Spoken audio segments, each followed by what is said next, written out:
Biggie Smalls' murder is wrapped in mystery and conspiracy, yet it helped bring an end to the feud between the East Coast and West Coast scenes. But was this intended? Was the 24-year-old Biggie Smalls chosen to be a martyr to end gang violence? Or was him being struck down in the prime of his career just an unfortunate instance of revenge that has since become part of the rap game legend? And most importantly of all, was the real culprit ever found? Much like the end of Tupac's life, fingers have been pointed and accusations have been thrown, but today we're going to get to the bottom and answer the question, who killed Biggie Smalls?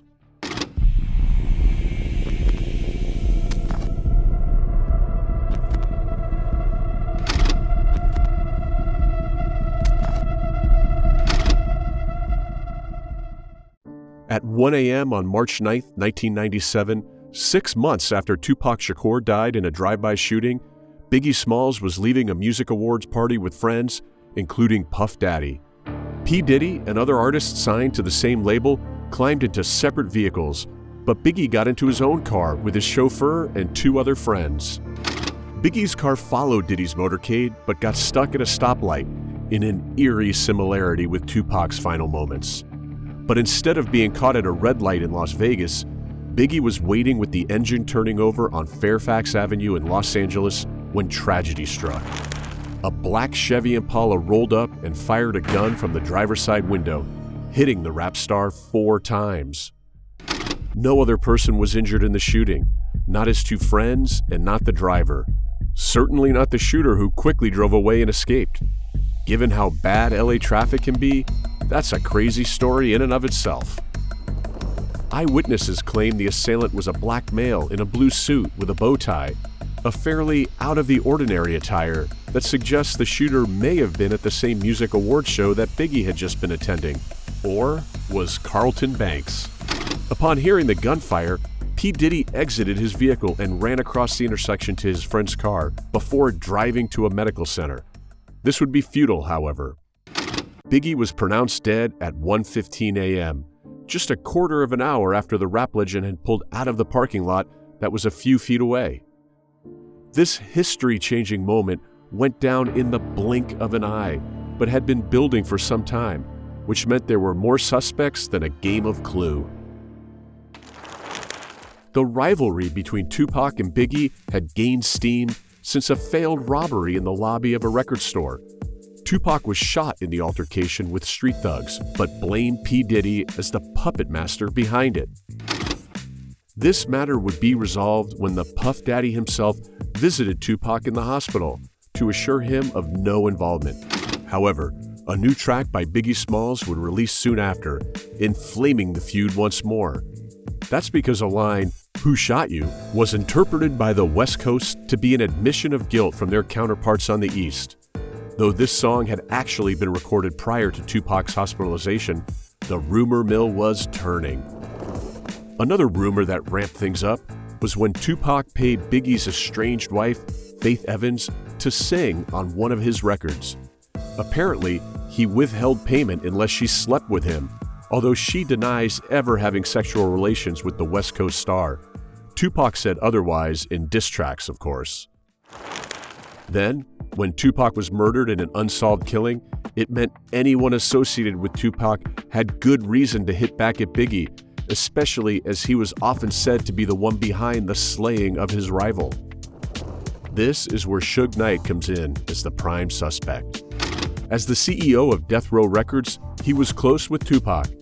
He was even sitting next to him in the car when a drive-by took Tupac's life. This means he has motive for revenge against Biggie, either because he personally blames Biggie for the attack or because he wanted to hit the East Coast where it hurt. But aside from motive and opportunity, he also had means. According to former LAPD Lieutenant Sergio Robledo, the LA Homicide Division was strangely uninvolved in this case. He went on record to say, "They were there that first night, but they were gone by the next morning and didn't come back to the case until an entire month had passed. In 30 years, I had never seen that. A murder case involving a major celebrity that wasn't taken over by robbery homicide right out of the gate? It would be too easy to brush this off as nothing more than a police department backlog with cases and paperwork in a city rife with crime. But what really raises eyebrows is the connection between the LAPD and Suge Knight. According to former LAPD Detective Russell Poole, a case of his led to the discovery that some officers were on the Death Row Records payroll as security guards. You could take this as a sign that music label CEOs find the best men for protection jobs, or you could see it as a sign that corrupt Los Angeles cops colluded with Suge Knight to assassinate Biggie Smalls. That theory gains more weight when we factor in Officer David Mack. Not only was he there at the night of the party, but he also has a black Impala, the same car used in the drive-by. Circumstantial evidence, right? Well, consider this. Mack was affiliated with an alleged hitman named Amir Muhammad from their time in college together. In fact, Muhammad looks eerily identical to the eyewitness descriptions of the gunman. To Officer Poole, this was a strong case that Suge Knight had orchestrated the hit. But when he presented it to his superiors, he was told, "We're not going that way." Of all the ways to shut down an investigation and not look suspicious, this was not it. There was even a prison informant who claimed that Suge Knight confessed that his, quote, "people handled the business. They took care of him. We just missed Puffy." Now, snitches should be taken with a grain of salt, as often they are opportunists looking to cut down their prison time. So keep that in mind when you consider what happened next. After the police case collapsed, Biggie's own mother filed for a wrongful death lawsuit, which ignited a second investigation. P. Diddy's former bodyguard told investigators that a man was lurking outside near P. Diddy after the party, before walking north towards the intersection where Biggie Smalls would be shot. And when he was shown a lineup of photographs to point out the suspect, who did he pick? None other than Amir Muhammad. The investigation also uncovered mistakes and missteps in the original police case, led by Stephen Katz. Katz had failed to forensically test David Mack's black Impala, a strange mistake to make given Mack was paid by Suge Knight and was at the scene of the crime. He also did not interview Amir Muhammad and apparently forgot to turn in over 200 pages of documentation pertaining to the murder investigation.